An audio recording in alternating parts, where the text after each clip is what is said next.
Rise and shine, hunter. I'm bored.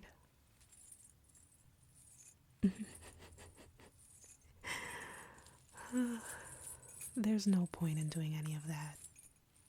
You see, I've tied you up real good, which means you won't be going anywhere until I say so. That is, if I say so.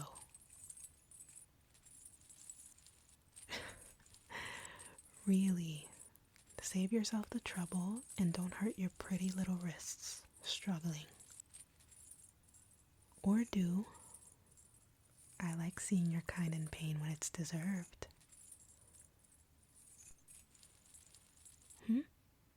What's that? Oh, right. Your mouth's got tape on it.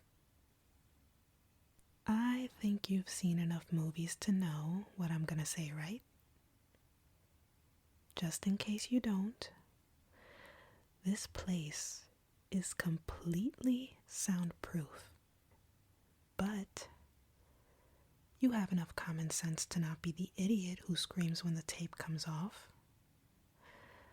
Nod your head yes. Good.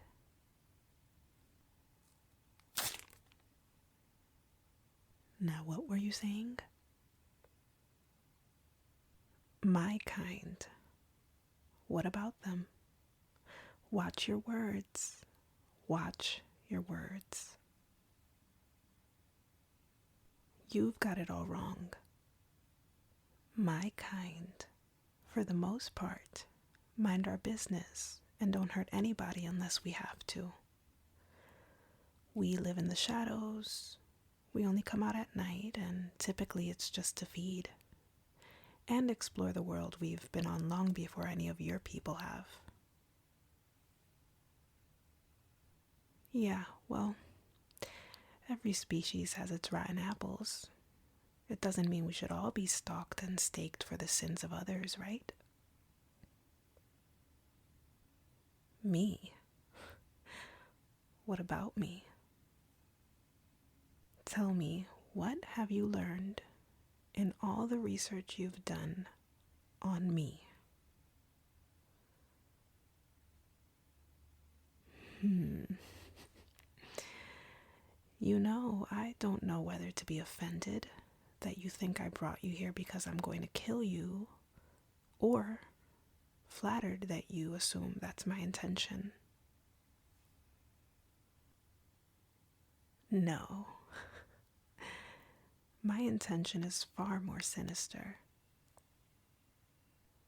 You'll see. Can't spoil the surprise now. Anyway, what else? What else do you think you know about me?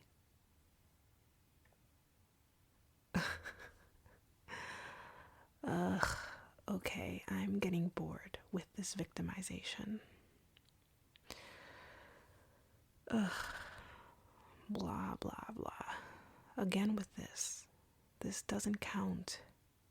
You're tied up in my basement for a very good reason. And that reason is entirely your own fault. See, that's where you're wrong. I'm not the bad guy here for holding you hostage. Well, I am, but not for the reasons you're saying. You seem to be leaving out a very important detail in your narrative, like all hunters do. So let me get real close to you so that you understand the gravity of your error. Your one-sided story that I'm sure you tell yourself each and every time you end one of us just so you can sleep a little better at night. You unjustifiably attempted to capture and temporarily subdue me tonight, forcing me to defend myself, enraging me to the point of shackling you. So, for my own safety and peace of mind, here we are. And make no mistake, you're lucky to even still be here for this confrontation.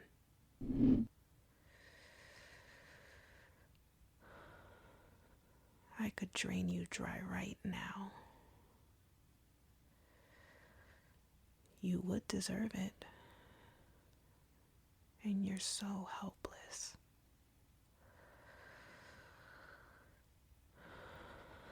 I can see the vein in your neck practically dancing at the sound of my voice. Has this been your reaction with every vampire that's gotten a hold of you? Because I'm assuming this isn't the first time you've been captured either, correct? Of course not. You've got a brave spirit.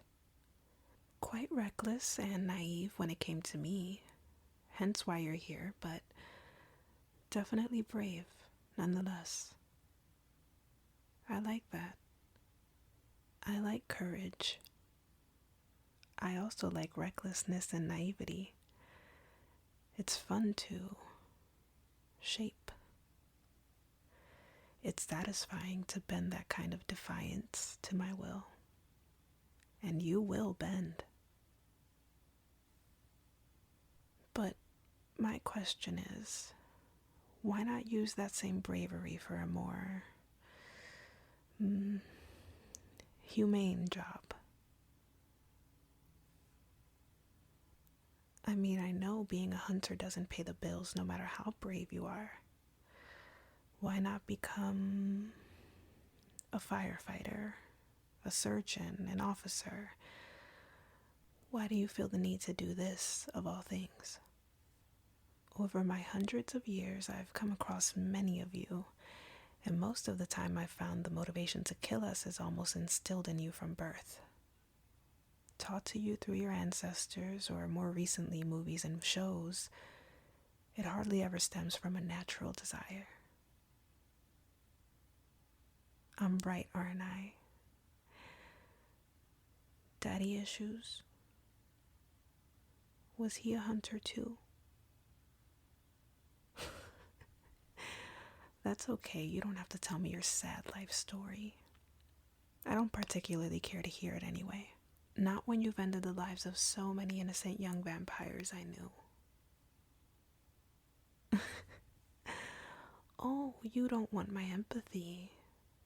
Sassy. What's wrong? You don't like when I call you sassy? Tough luck. You've invaded my space for the past 4 months. Almost every walk I've gone on, you've secretly gone on it with me. Mostly every time I've fed, you've watched. Not to mention, you followed me home and you've been in my house uninvited.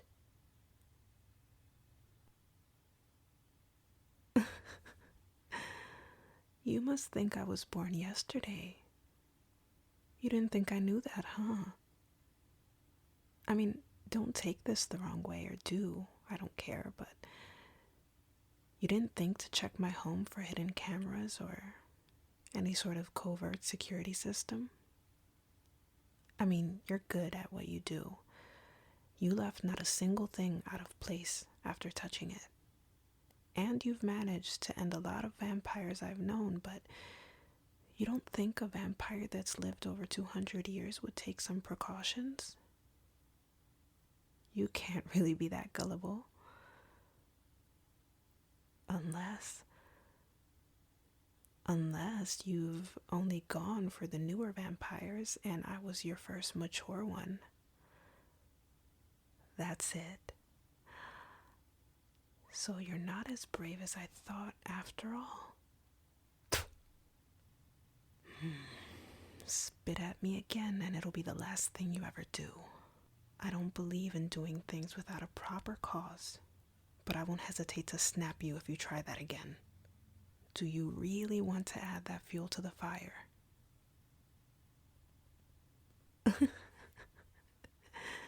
No, you don't. And that's my favorite part. You don't hate me. You don't hunt me or hate me because I'm a vampire? You want me? Or you want to be one of my kind?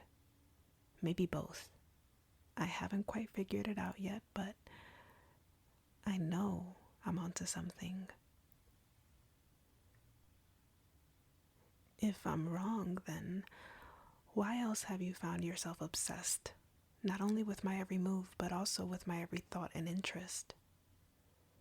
You see, I've got these little tiny cameras planted in my house, and the times I've left it, I've watched you sneak in. I've watched you read through my journal, read through some of my favorite books, listen to some of my favorite music, look through my clothes, my playroom. Wouldn't it make more sense that if you hated me, you'd be out hunting me any chance you got, instead of making yourself at home in my house while I'm gone? Wouldn't you stop me from feeding on people instead of idly standing by and staring? I'm starting to think you've got a little crush on me, Hunter. Am I the object of your affection? That must be infuriating.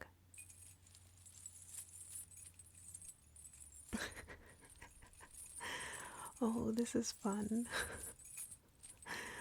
Look at you all mad. You're even cuter when you're angry. It's precious. I've managed to make you hot and bothered with just my words. I wonder how it'll go with actions. Don't you wish you had your steak right now? I kind of wish you had it right now too.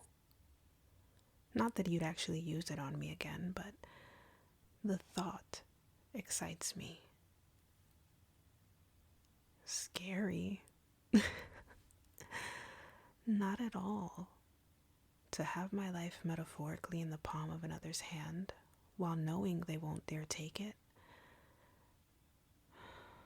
that's a thrill. A little danger can make it feel like you're living life for the first time. That's very important to me when I've lived so many lives for so many years. Things get monotonous and I need passion. I need risk. You already know all about that side of me from sneaking into my playroom, though, and reading all of my journal entries as well. I will admit, I did get very detailed because I knew you were reading them. Did you like what you read?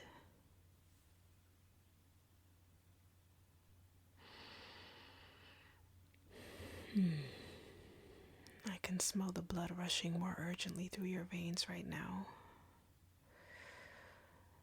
So you did like what you read.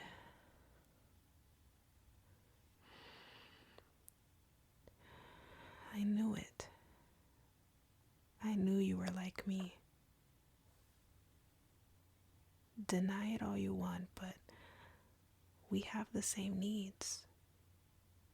You may not drink blood, but you too seek a thrill, desire, passion, maybe even some pain in the process.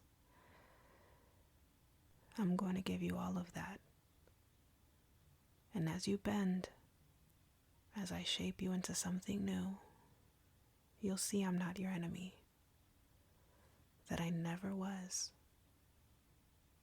That I'm just your reflection, and you haven't been ready to see it yet.